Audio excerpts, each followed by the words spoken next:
Good morning, Philippines! Good morning, world! Good morning, Metro Manila! And good morning, Metro Cebu! And blessed Sunday morning! And shout out to our more than 10,000 members in our Facebook group, in our 10,000 followers, in our TikTok, in our growing numbers of subscribers in our YouTube channel, and of course, shout out as well to our coordinators in the Philippines, Asia, in Africa, and other parts of the world. And this is your servant, Bishop Dr. James Lopez, the President of Jesus Still Heals Worldwide Healing Ministries, and the President Dean of the Masters Online Seminary. I welcome all of you to Dr. James Lopez Worldwide Bible Exposition.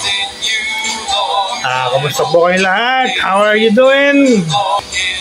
We are about to end the first quarter of this new year. Kumusta po ang mga buhay-buhay natin? How are we doing so far? Matatapos po ang pangatlong buwan ng taong ito. And kumusta na ang ating mga spiritual life, ang ating financial life, ating material financial status, and of course, our physical health status. So we are doing a holistic ministry. Sinabi po natin holistic ministry, hindi lang tayo nakafocus sa spiritual life. Gaya ng maraming ministers, maraming pastor, maraming ministries and churches ngayon, nakafocus lang sa spiritual as if the physical, the financial, and the material areas of a human life is not that important. But in my ministry, I will do holistic ministry. So we're gonna cover spiritual, physical, financial, and material.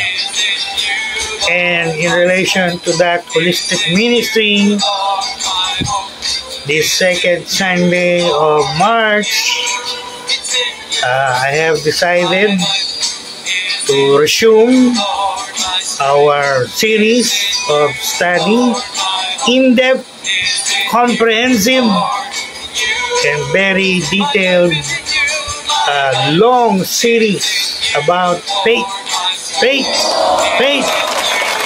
So patuloy po natin pag-aaralan simula sa umagang ito ang patungkol sa ating faith, ang ating pananampalataya, o ika nga ng iba, ang kanilang paniniwala. So yan po ay napakahalaga sa buhay ng isang tao sapagkat it address the holistic area of a person, of a human life, the spiritual needs, physical needs, financial and material needs.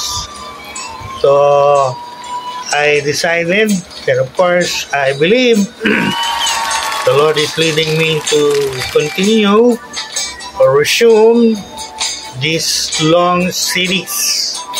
So ngayon pong umaga, tuloy natin pag-aaralan ang napakahalagang topic nito, pananampalataya, paniniwala, faith ng isang Kristiyano o ng isang tao. At dahil po ito ay nasimulan natin last January at marami po tayong pinag-aralang mga ibang topic. Last February, we talk about love. So I'm sure marami po sa inyo ay nakalimutan na o hindi na naalala yung mga pinag-aralan natin last January. So we will have a brief, short review or recap or to refresh our memory as we do in a series, especially in a long series. Alright?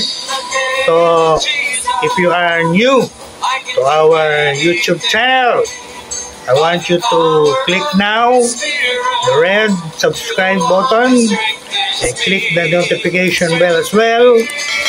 So lahat po ng ating tutorial videos will be uploaded. You will be notified first. At malalaman nyo agad right away na meron tayong bagong uploaded video. Alright? So, let's dive into this very important subject matter in the life of every human being. I believe this is not only important in the lives of Christians, also in every life.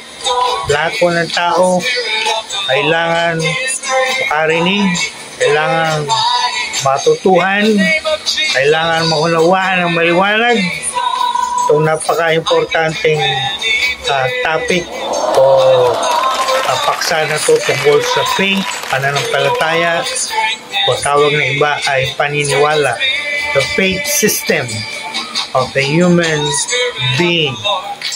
Alright, by way of review, last January, natapos po natin pag-aralan yung preceding context ng Hebrews 11 verse 1, sapagkat ang ating pong textbook ay Book of Hebrews. Ang ating foundational text ay Hebrews 11 verse 1, kung saan nakasulat yung tanga nila definition, description, characteristic ng faith. Now, faith is the substance of things hoped for, evidence of things not seen. At natapos na po tayo sa verse 1. Binigay ko po sa inyo yung original Greek ng Hebrews 11 verse 1. Natapos din tayo sa Hebrews 11:2. Natapos din natin yung Hebrews 11 verse 3. So actually nasa Hebrews 11:4 na po tayo. Verse 4. So natapos na natin talakayin yung mga mahalagang talata na yan tungkol sa faith. The evidence of things not seen, substance of things hoped for, and we have learned we can please God.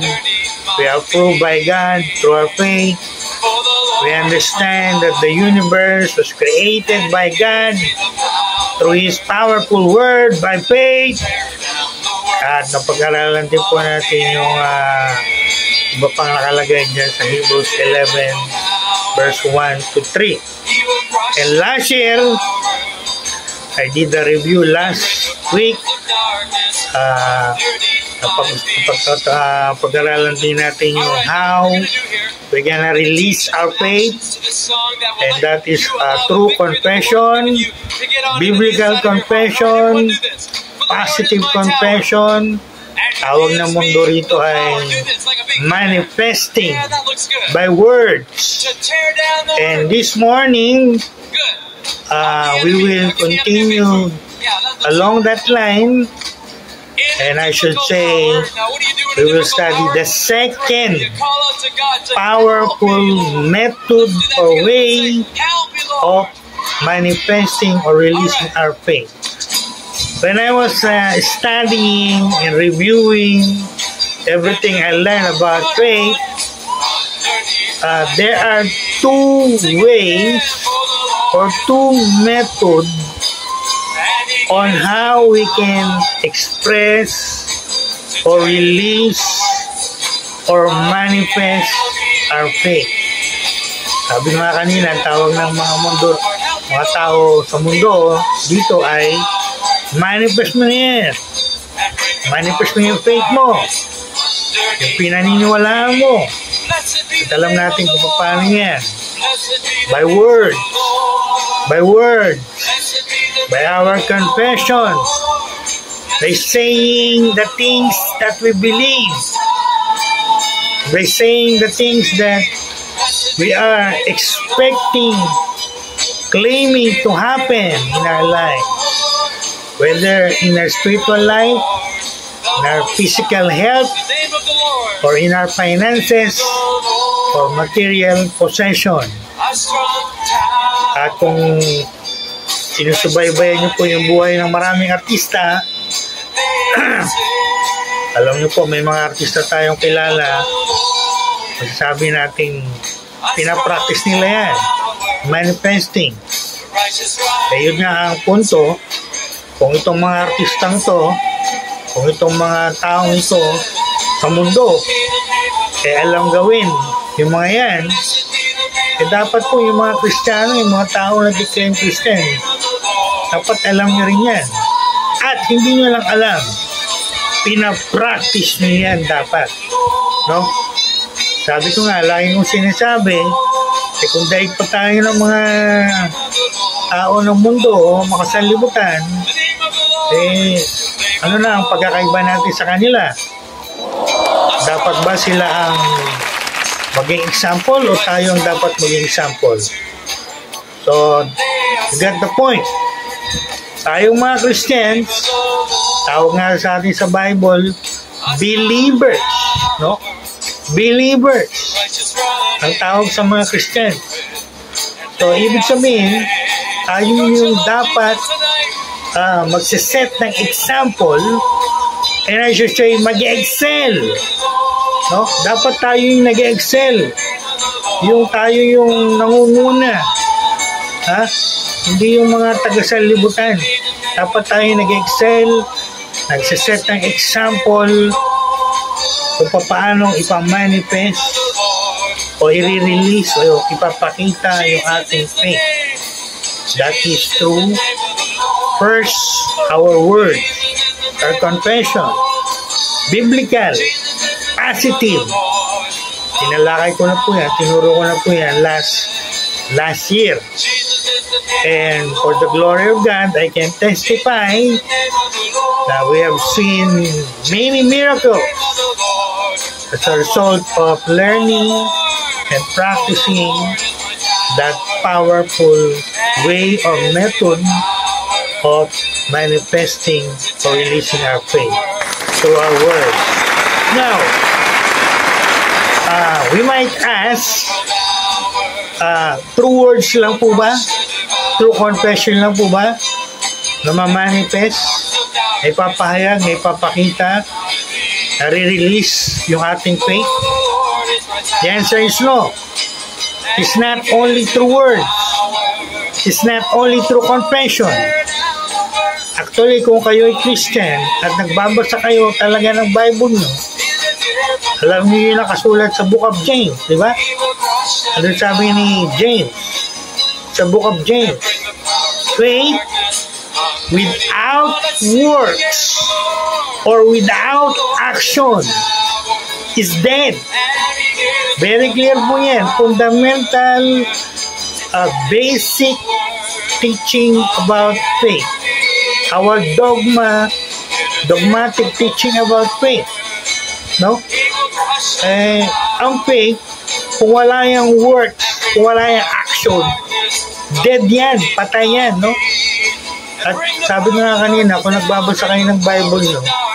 At nabasa nyo yung passage na yan, nakalagay doon, even the devil, the defeated Satan, sabi ni James sa Book of James, even the devil and the demons of hell believe like that. Their faith without action, without works. Meron nga silang faith. Kaya lang ang faith nila dead. Why? Walang action, walang works. No? Gaya ng maraming tao ngayon. Kini-claim nila may faith sila. They're claiming faith. But when you look at their works, when you look at their actions, when you look at the words, sabi nga sa Bible, it denies it. Hindi nagmamatch yung sinasabi nila, kiniklaim nila sa mga salita nila at mga pinagagawa o mga aksyon nila sa kanilang buhay. So, very important na maunawaan natin, ma-realize natin.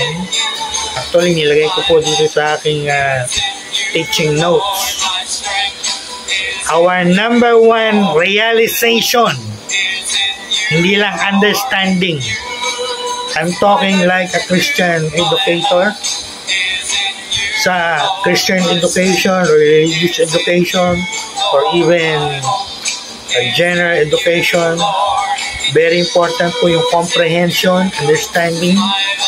Very important din yung realization, and very important din yung application, no?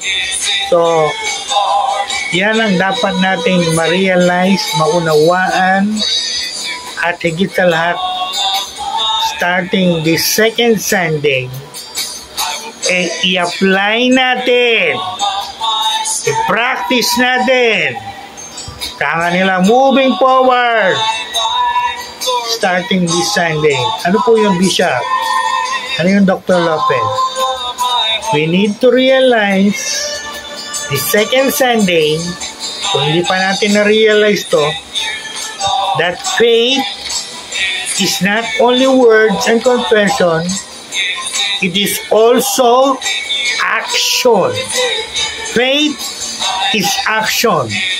I will say it again. Faith is action. Faith is action. Di ba mag-asawang ulit-ulitin yan? Bakit po inuulit-ulit natin? Alam mo yan ang mga educators, ang mga teachers, ang mga master teachers. When you keep on repeating a concept or a point, you're emphasizing it. So I'm repeating it again and again to emphasize the point na dapat nating we must get this morning. And that is faith is action. Nalala ko po last February, yan din po ang argument, yan din ang thesis, yan din ang main theme ng ating series about love, right? Love is more than words. It is action. Nalala niyo po last February, in 1 Corinthians 13, they are all verbs in the Greek manuscript, original manuscript. And so, kung idadagdag natin itong faith sa kaalaman natin, not only love is action, faith is also action. We can manifest, we can release, we can demonstrate, we can show to God and to other people our faith. How? By our action. By our action. Meron saying, and I love this saying, ito po ay narinig ko sa aking spiritual father, the late Dr. Morris Cerullo. He always say, faith is a fact, but faith is also an action.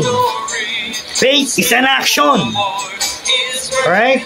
So yan po ang ilagay natin sa puso natin this Sunday mo. Very important po na ma-realize natin yan. Faith is active, must be with action. It can never be passive waiting and doing nothing.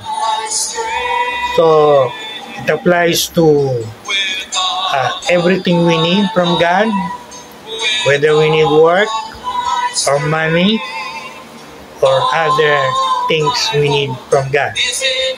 No? Sabi ko nga, marami nagganyan no? Nagpe-pray, Lord, give me work. Lord, give me this money. Lord, give me this. And yet, wala namang ginagawa. Doing nothing. No action to back their prayer or to back up their faith. As if ang nasa isip nila, God will do everything. They think as if God will do everything and they will just receive it. Mga kapatid, mga Amerikano, that is ridiculous, no? But I don't know if you realize that we have a part to do. Meron po tayong parte. Actually, as a theologian, as a minister, I have a lot of realization. Applicable po yan sa almost every ng ating Christian life, no? Pagdating sa salvation, we have a part to do. Sa spiritual growth natin, we have a part to do. Sa ating pagkapagamit kay Lord, we have a part to do. Right? Again, do not misinterpret Bishop Lopez as if I'm downplaying the power of prayer. I believe in the power of prayer. But kung puro prayer lang tayo, kaya nga nasabi kanina, pray tayo, Lord, save our lost loved ones, save them. So, maraming ganyan Actually, marami akong alam ganyan. Every week, meron prayer meeting. Including in their prayer meeting is prayer for the lost. Pero tanungin mo, meron ba kayong evangelism every week to realize, to make a reality that prayer? Ang sagot nila, wala po. Wala po kaming ganyan. We just do prayer meeting, then we attend Sunday, and then that's it. Tama? I think we are missing God along that line. So,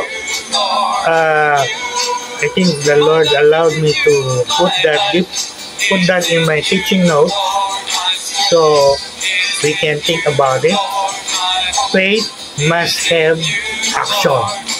It must be active, not passive, waiting, and doing nothing. No? So, kailangan po nating backupan yan ng ating mga works or action. I'll give an illustration.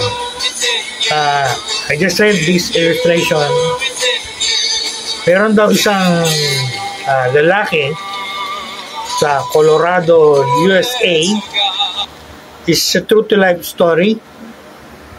So, lahat po ng illustration, lahat ng aking example na ibibigay, a true-to-life story. It is something that actually happened. Hindi po to fiction or myth. This is true-to-life. So, meron daw lalaki sa Colorado, USA, many years ago. I think he represents many Christians nowadays in many churches. So, wala daw siyang work at meron siyang wife at 5 children.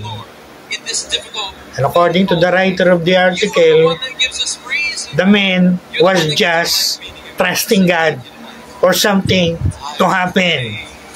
And of course, nothing happened. Because the truth is, do you think nasa faith siya? Remember, faith without action is dead.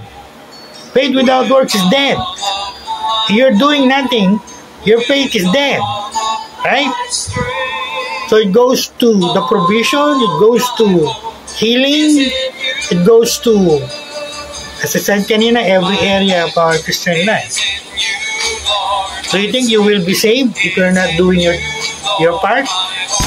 Do you think you will grow up spiritually if you're not doing your part? If you're not doing action, tangible actions? No. As a Bishop Lopez, only God knows how many times, how many actions, how many works I have accepted and I have did to reach my level of spirituality nowadays.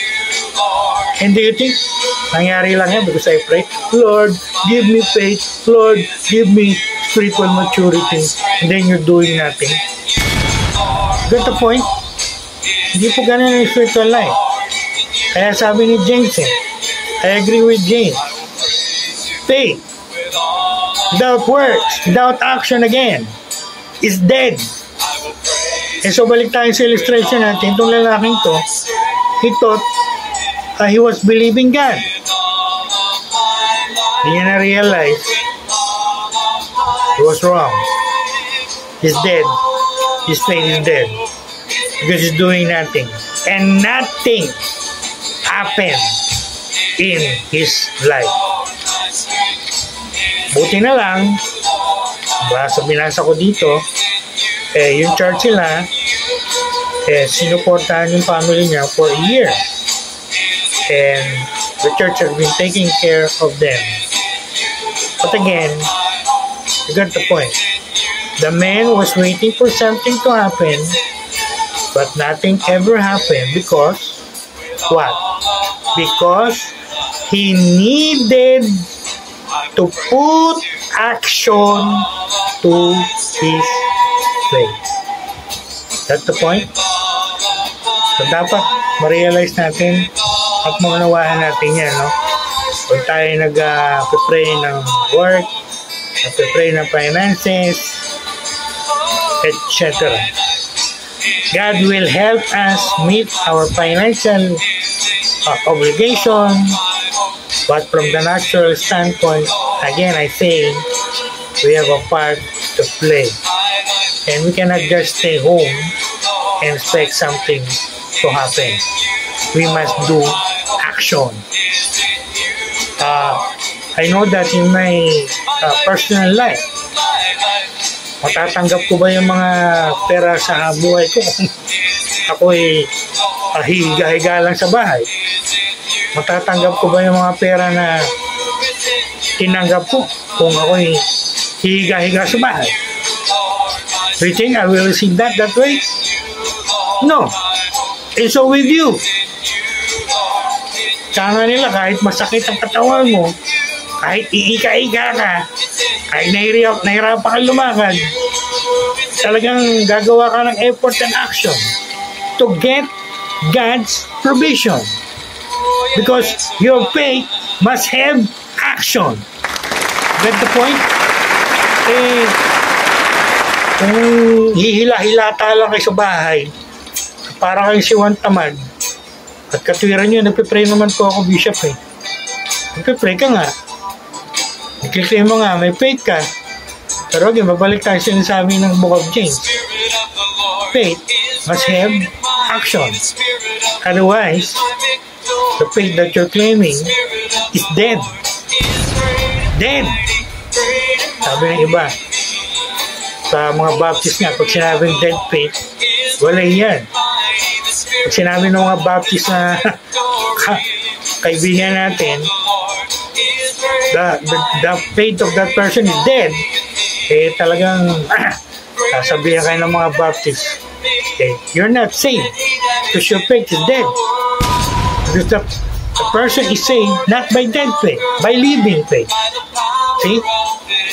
So, pag-isipan po natin yan. That is something we must realize, we must understand, and we must practice. A New Testament example of active faith. Ito po'y napakaliwanag na example, illustration, true to life event to prove our point. That faith must be active, must be with action, at hindi passive doing nothing as if you are si Wantaman. Alright. I will give illustration from the New Testament that demonstrate what faith is. That faith is action. Wow. And I'm sure marami po sa inyo ay familiar sa story nito. I will get my text from Luke an account. From the Gospel in Luke. Luke chapter 5 verse 18 to 25. Kung kayo pa yung nagbabasa ng Bible, alam niyo to. This is about the man with the palsy na dinala ng kanyang mga friend sa roof ng bahay kung saan nagtuturo si Lord Jesus one day. At you know the story. Actually, every time I read this story, I'm really blessed. Why? Because I understand the Greek used here.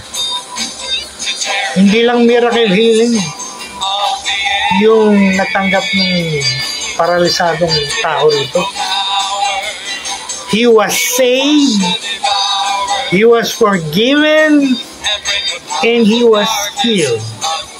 Not only healed. Kaya ang ginamit dito ng Greek ay zozo. The Greek word for complete salvation. Salvation and healing and forgiveness of sin. Every time I meditate on this, I'm really blessed. Masasabi mo, napaka buti talaga nila. Napaka great talaga nila. He not only healed, he also saves and forgives. Now, bakit ko po ito binigay na illustration that shows and demonstrates faith is an action? Alam natin yung istorya kung nagbabasa tayo, di ba? Una, yung mga friends niya, dinala siya sa roof, sa bubong ng bahay.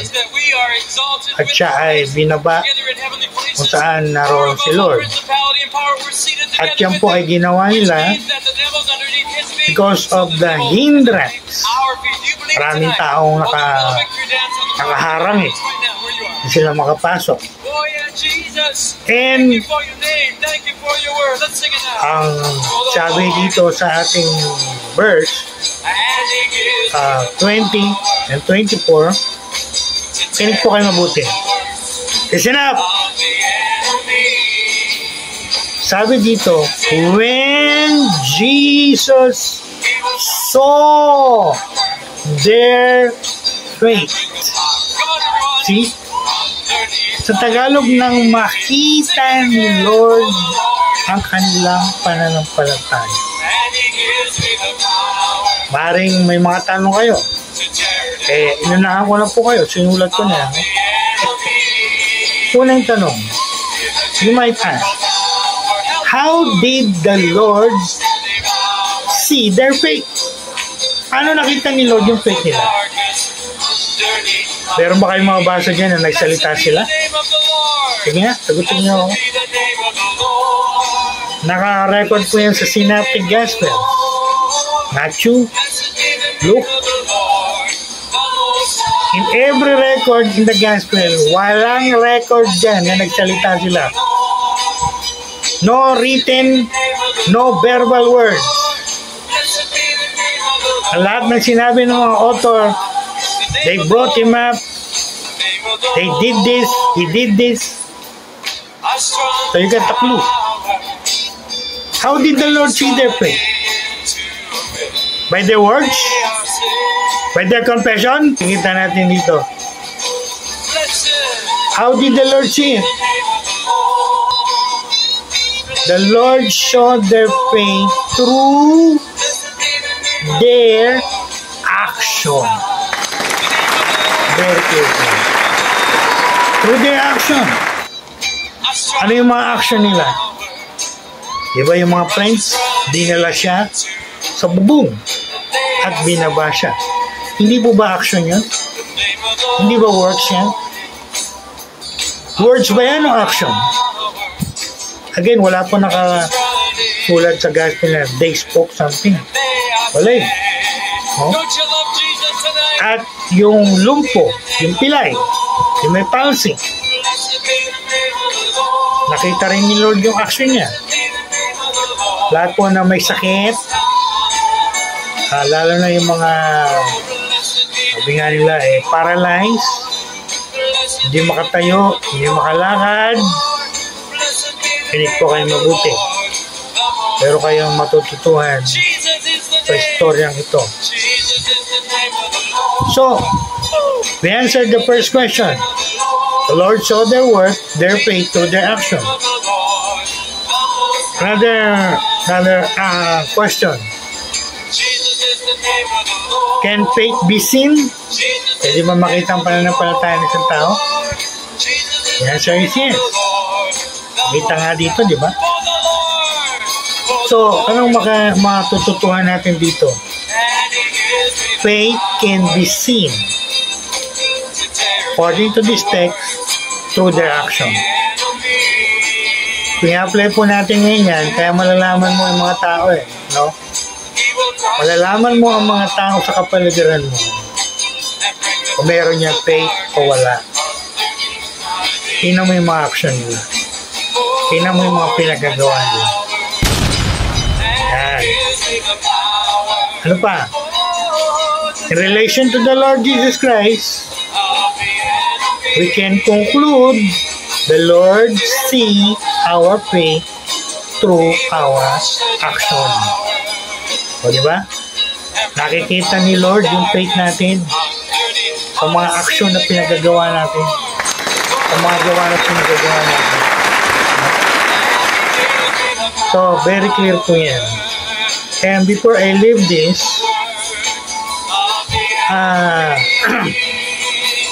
gusto ko yung point out, yung pong faith dito, their faith, plural po yan sa Greek. So bakit? Kahit sa English grammar, plural ba? Their faith. Ang common understanding o common interpretation ng marami, makinig kayo, tinutukoy na faith dito yung faith ng tatlo o ng mga friends niya.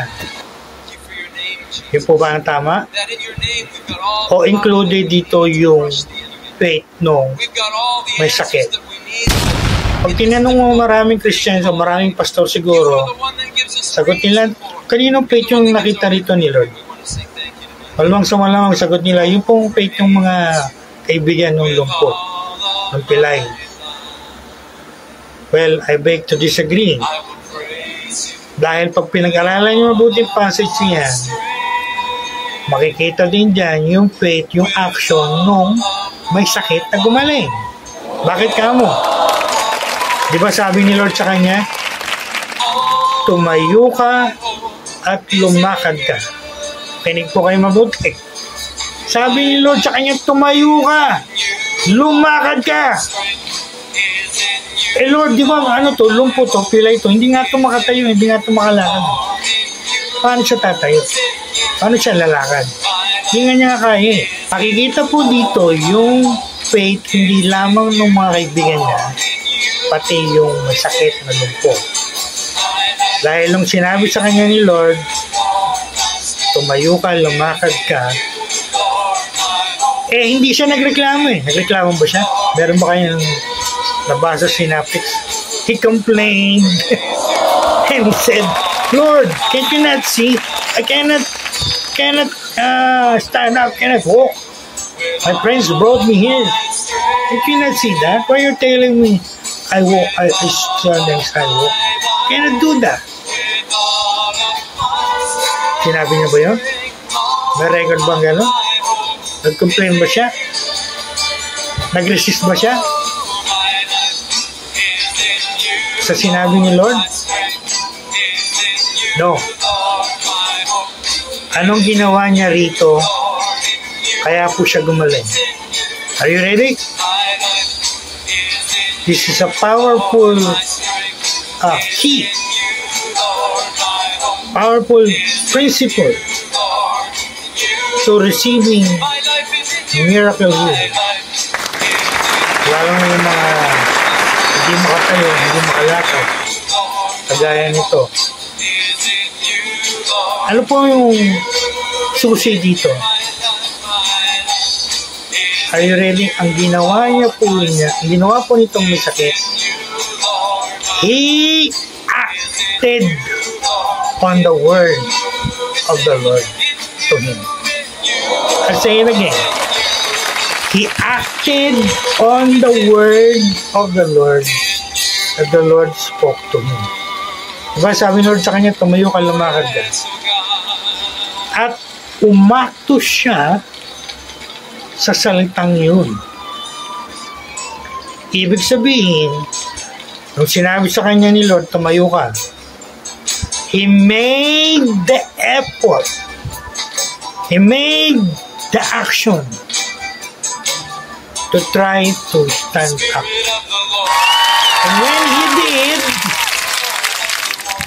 the power of God, the healing power of God, hit his feet and his legs. Sabihin natin his whole body, and he was able to stand up and walk, healed by the power of God. See? Yan po yung very clear illustration, biblical illustration ng faith is acting on God's word. Again, wala po kayong makikitang confession dito. Wala kayong makikitang words dito. Ang makikita nyo rito, action. The action of his friend and his action that resulted in his healing. When he began to move, healing was resolved. For the sake of discussion, let's say, what if he refused to act on the word of the Lord that he said to him? Paano po kung hindi siya sumunod? At he made a lot of excuses. Lord, hindi ko pa kayang tumayo. Hindi ko magagawa yan. Hindi lang ako rito ng mga kaibigan ko. Don't you see that? What do you think? If he responded like that, walang aksyon siyang ginawa, or siyang effort, what do you think? Gagaling po ba siya? Will he be healed? I don't think so. So, ang pinapakitang very clear dito sa atin this morning, a very powerful key to receiving healing. Especially sa mga paralyzed, sa mga lame. We got the answer here.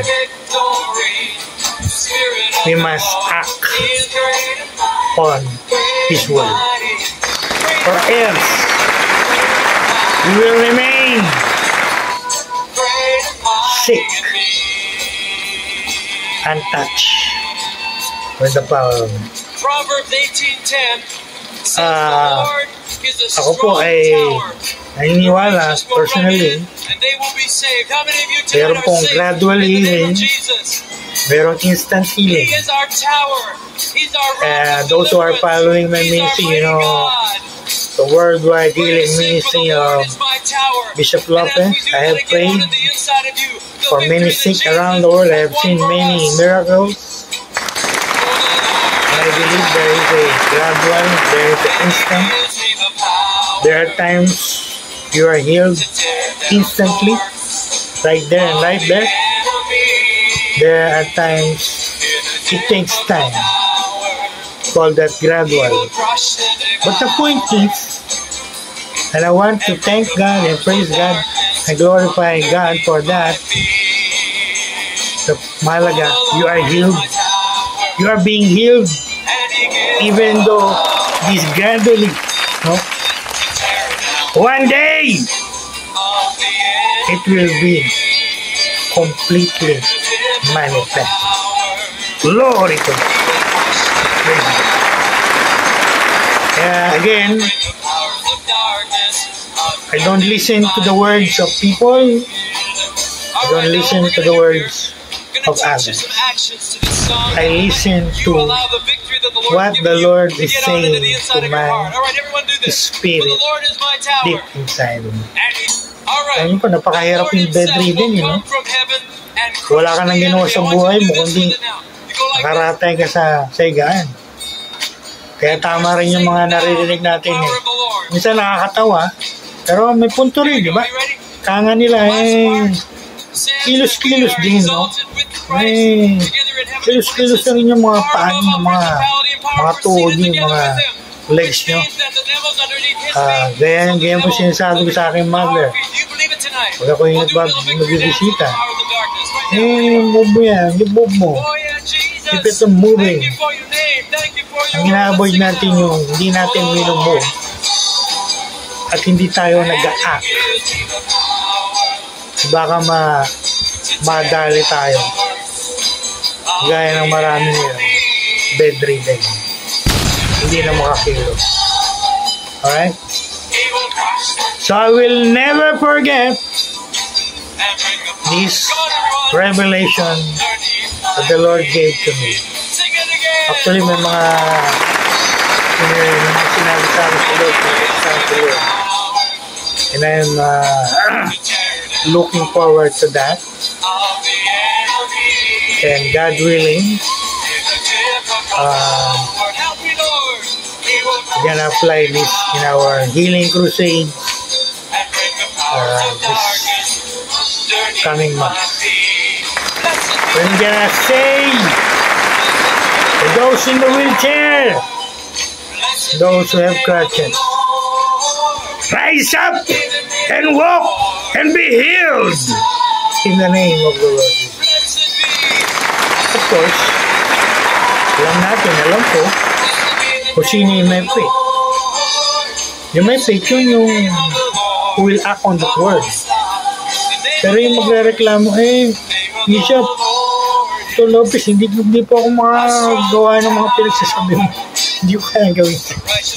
You know the answer. No? So, if you want to do something, kung ayaw mong gumaling, ikaw nang bahala dyan. Alala niyo yung story sa Book of John, sa Pool of Bethesda. At ang nakaka-intriga, ika nga nila. Sabi ng mga Bible commentators and Bible scholars natin, and I agree with them, ganyan po kasi yung pag-uusay ng Bible, ganyan ang pag-aaral ng Bible. Hindi yung para kayong nagbabasa ng comics, para kayong nagbabasa ng kung ano-ano lang. Pag si Bishop Lopez na nagbasa ako ng aral ng Bible, I feel I am in that story. Ano po yung nakaka-intriga doon? Ewan ko kung naintindihan nyo ito. Sa lahat ng napakaraming tao doon, isa lang ang pinunta ni Lord. And you know what the Lord did? He asked him. Tinanong niya. Anong tanong ni Lord? Do you want to be healed? Ikaw nga ang tanongin. Gusto mo bang gumaling? Baka yung iba sa inyo mag-react violently. Of course, Lord, I want to be healed. Sinong gustong maratay dito ng masakit for many, many years? I want to be healed. Why you gonna ask me, do you want to be healed? Eh, yun ang tanong ni Lord eh. Do you know why? Bakit nag-ask si Lord ng gano'n? In the Greek, do you will to be healed? Gusto mo bang gumaling sa Tagalog? Diba? Sabihin nyo, bakit nagtanong si Lord ng gano'n? Di ba alam ni Lord na gusto niya lang gumaling? Ang tamang interpretation po doon, alam ni Lord yun. Gusto ng taong gumaling. Tinanong niya, hindi dahil hindi niya alam. Para din po yun sa Book of Genesis nagkasala si Adan at Eva. Adam, where are you? Tapos yung nag-interpret alam mo ba, interpretation, akala nila hindi alam ng Diyos. Dahil Diyos parang tao na hindi alam. Nagtatanong, hindi po ganun ang interpretation, mali kayo doon. Sabi nga ni Big Soto, alam ni Lord yun. Whether in Genesis or in John. Pero bakit niya tinanong? Meron siyang purpose. He wants a confession out of the person. Yan it? Alam ni Lord yun, pero gusto ni Lord mag-confess ka. Magsabi ka. Kaya nung tinanong niya yung lalaki, gusto mo gumaling? Sabi ng lalaki, siyempre Lord, gusto kong gumaling. Alam ni Lord, yes, tama ka. So anong sinabi ni Lord sa kanya? Alright, rise and be healed. Nagaya rin po nito. Ni-required niya yung tao to act. And when the sick acted, he was healed. I hope you are understanding what I'm saying here. So, dapat naunawaan natin lahat yan. Again, we must act on the word of the Lord for us. Whether it is our healing, our provision, our anything we need from God, dapat alamin natin, ano sinabi ni Lord? Ano promise ni Lord? Then we act on it. And sooner or later, we'll have it. Alright? So, very clear po yung reflection natin. Again, hindi po ako magsasawa-sawang ulit-ulitin so. Para ako si Apostle Paul sa kanyang mga letters saying, hindi ako magsasawang sabihin to, sulat ko sa inyo. Acting on God's word brings result. Acting on God's word bring result. Pagka umakto tayo, inakto natin yung salita ng Diyos, pagkakaroon ng resulta yan sa buhay natin. Kanina po, binanggit ko yung gradual sa instant, no? Kasi maraming Kristiyano, gusto nila instant, agad-agad. Sila agad-agad makita gumagaling ka na. Gusto sila makita agad-agad magaling sila. Remember, God's ways are beyond our human ways. No? By time the Lord moves in that way, there are times the Lord moves in another way. So, hindi tayo ang mag-dictate niyan. Si Lord. Although may malaking part yung faith natin at action natin.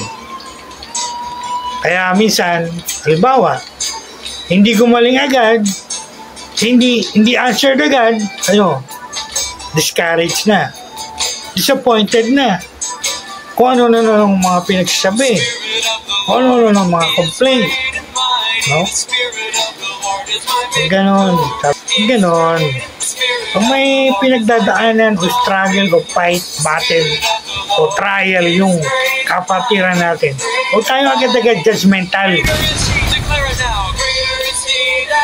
Kaya hindi na tayo nakakatulong, nakapagdagdag pa tayo. No? Kaya ngayon, wala kayong magandang sasabihin, shut up and keep your mouth shut. Alright? So, ganyan po yan, no? Huwag tayong ma-discourage, huwag tayong ma-disappoint, huwag tayong mag-judge kung hindi agad-agad nangyari. There is a gradual, there is an instant. So, huwag kayong judgmental at pinapangunahan niyo si Lord o yung tao. Hindi kayo maniwala. The Lord says, one day you will do healing crusades again.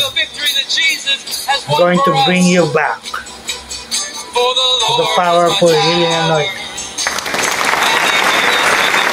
All I can say is, I believe that, Lord. I don't go against it.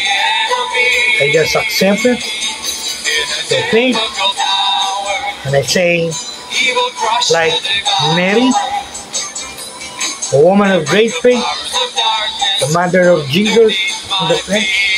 Ang sabi ni Mary, be it unto me according to your word. It's a very powerful confession.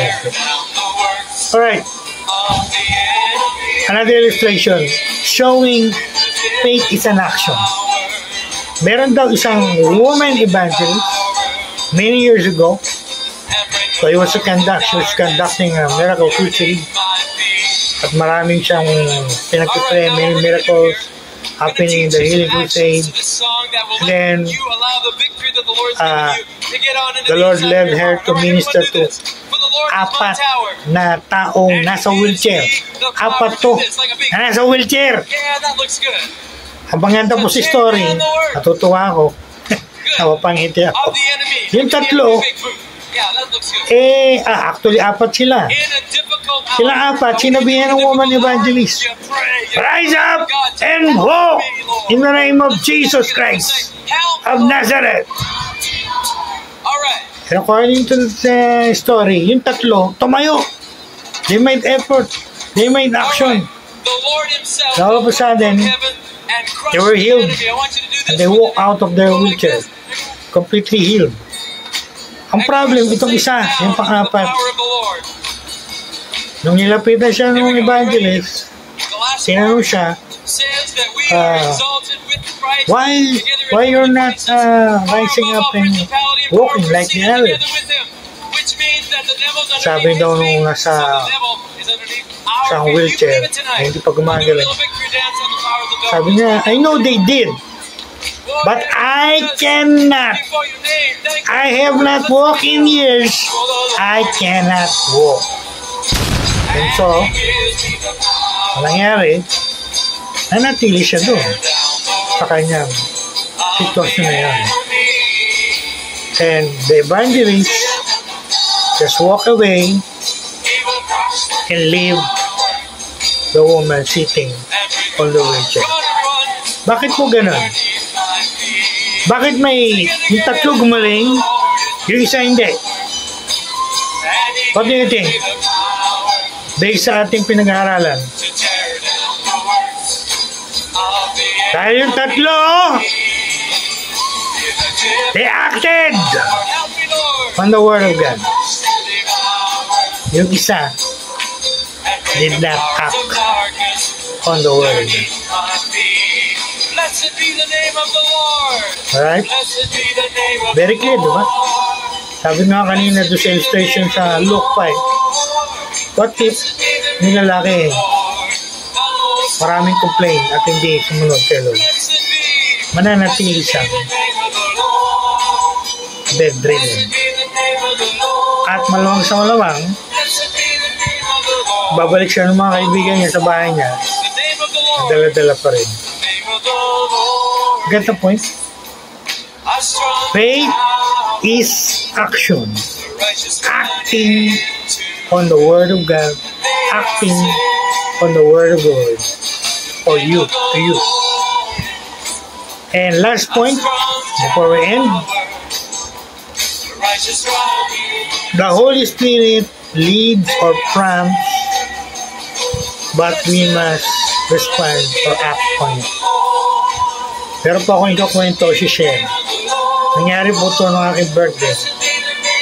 Last March 1. This is another total life story, right? I will share it for the glory of God. Last March 1, on my birthday, ginising ako ni Lord, early morning, madaling araw. And I know when the Lord wakes me up in the early morning, I have many instances like that. So I know it was the Lord. And when I woke up, I really sense the Holy Spirit prompting me, leading me. Mararamdaman mo yun. There's a strong prompting. Parang may maakay sa'yo. Parang mayroong force na prompt sa'yo. I hope you understand what I'm saying. And as if the Lord is telling me, go pray. I want you to pray now. Kaya, ang una ko pong ginawa ng aking birthday, madaling araw, before the day's event, okay, nag-pray, early morning. I think 4 or 5 until morning. I was in a deep prayer with the Lord. I can sense Him with me in the room. And we are fellowshipping, communicating in the Spirit. And you know what? May mga pinag-pray po ako nung early morning na nangyari 100% during the day of my birthday. Wow! Of course, I talked to the Lord on my birthday, thanking Him. And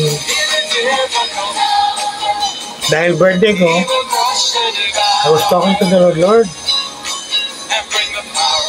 as my birthday gift, ganyan po ako mag-pray.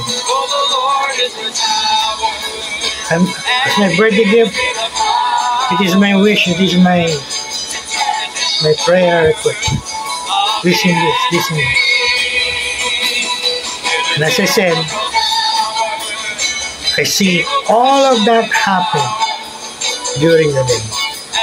Wow!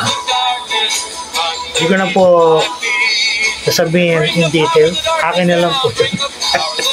That's between me and the Lord. And I love that.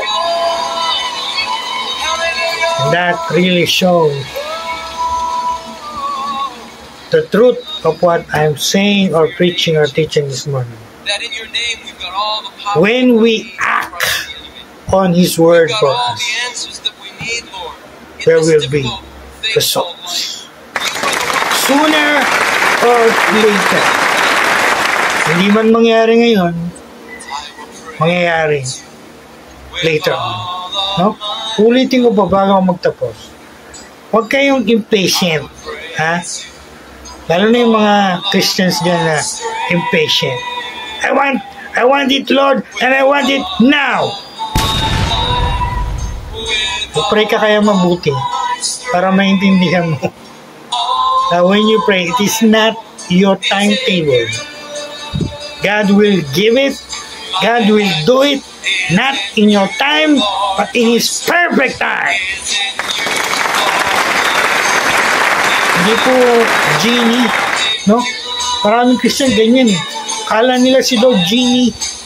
Kapag huminilin ka at kinakailangan ibigay agad-agad at ganito agad, Kapag hindi nangyari, ayun, disappointed, discouraged, tampo kayo, Lord, at kung ano-ano mga pinagsasabi. Kung sa inyo sinabi ko na nakaraang video ko, grow up naman kayo. Attitude po yan ng isang bata spiritual. Hindi na ibigay, naglulupasay, nagwawala. Para bagang pag nag-pray ka, obligado si Lord na ibigay sa'yo agad-agad. Let me ask you, who are you? Ha? Who are you? Hindi nyo natutunan ni Bishop Top sa prayer. Nanghihingi lang po tayo kay Lord. Sa King! Very clear po yung binigay sa akin Lord last March 1 on my birthday. I prayed for it. Response to his leading or prompting. Gave me a word in prayer. I acted on it. And I received it. That's what faith is all about. Again, it is action, acting on the Word of God, acting on the leading of the Lord for you. Right? So, it's time for us to start acting on the Word of God. Kaya na sinabi ko sa video ko ng aking birthday, enjoying life to the fullest. Kung ginagawa nyo na yan, keep on doing it. If you're not doing it, start doing it. So this morning, our message, or I should say in the message of the Lord to us, mag-start na tayo mga kapatid. No, hindi natin ginagawa ito. Let's start acting on the Word of God. Acting on God's Word. Not forgetting, always keeping in mind that faith is an action. It's taking God at His Word. I'll give an example. This is our conclusion, recap, and application. Kung kayo nangangailangan ng healing, I'm sure marami sa atin kailangan. I'm preparing something. Nire-review ko po ulit yung Hebrew and Greek ng Isaiah 53, ng Matthew 8, and 1 Peter. Nakalagay dyan, by His stripes we are healed. He took and He carried our chronic diseases, etc. I don't know kung kailan ko po share yan, pero I'm doing a deeper study on the Hebrew and the Greek use in those verses. Why? Very important po yan sa healing natin. Para alam natin, maliwanag sa atin kung ano yung tatayuan natin, kung ano yung i-aakto natin. At gusto ko pong gawing conclusion with the story ni Dr. A.B. Simpson, the founder of the Kamakop. What is the Kamakop? Christian Missionary Alliance Churches of the Philippines. Or in short, we call them Alliance Church. So po yan sa mga kasama namin sa PCEC, Evangelical Church. Yung inong ko sa kasal, si Dr. Dalino, ay naging presidente po niya ng Bishop. At ano po ang istorya ng founder ng Kamakop? Si Dr. A.B. Simpson, at 40 years old, 40 plus, he was diagnosed with heart disease. At sabi ng mga doktor niya, you will only live 6 months. Pag marami siyang naririnig ng mga testimony of divine healing, one day, nag-live siya sa church niya, mag-isa siyang nag-aral ng salita ng Diyos. Proverbs 18:10. Until he came to the says, conclusion "The Lord is a strong tower." that the Lord is our healer today. How many of you tonight are safe? The divine healing is for us today. He is our tower. And then he wrote in a letter, He's our he mighty declared in the God. letter, today I declare that Jesus Christ is my healer. And as we do, let it get on And I am healed. victory that Jesus By His stripes I am healed. I am well. Wala nang heart disease. After that, he was invited to a luncheon. And he preached on Matthew 8:17. He took our sicknesses and he carried them all on the cross. And you know what was the challenge? After he preached, yung kanya pong mga pinagpreachan, in-invite siya na, Dr. Ayun Season, let's go and climb a mountain. Mountain climbing tayo. Look at that. Katatapos mo mag-preach, katatapos mo mag-declare, He is my healer, I am healed. And there is the challenge. Act it. Act on it. Show it in your action that you are healed. Do something. All right, now what we're going to do Climb a mountain. teach you some actions to this song that And you know what he did? you allow the victory that He the Lord accepted gives the you challenge. to get on into the inside of your heart. All right, I'll go. We'll The go. Lord is my tower. And every time he climbed up the mountain, The power. Do this like a the big symptoms on his heart will attack him and tell him, you're gonna die sooner or later. of the enemy. Now give But me he ignored those symptoms. He kept on climbing. He kept on climbing. His mind, his thinking, his thoughts on the word. By His stripes, I am healed. help me, Lord. It's really a battle, a challenge. I can identify with him. All right. And you know the end of the glorious story? And crush the He enemy. I reached want you to do the this. top of the mountain, and when he reached the top of the mountain, all the symptoms were gone. He can walk and run, completely healed by the power of God. Last part. And you know what? He was diagnosed with that sickness 40 plus. But you know how long he lived? He lived for another 20 or 30 long years. Healed by the power of God. Why? Because he dared to act on God's word. Then the lesson. It's a challenge to all of us. Challenge to you, challenge to me. Isipin niyo pa yung story niya. 40 plus siyang nag-diagnose. Namatay po siya 70 plus. Hindi nangyari yung sinabi ng mga doktor niya. You will only live 6 months. He lived for more than 20 or 30 years. Why? Because he acted on the word of God. By His stripes, I am healed. Blessed be the name of the Lord. Jesus took and carried my chronic diseases. Actually, yung diseases ko doon, tingnan ko sa Greek. Chronic diseases in Greek. Got the point?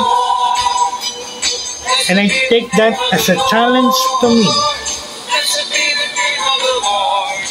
I'll never forget that. I will follow that example of him. You feel the pain. You will not pay attention to the pain. You will pay attention more to the word of God to you. And you will act on it until you win the battle. So mga kapatid, guys, ladies and gentlemen, beloved, pauna pa lang po ito, first lesson pa lang ito along this line.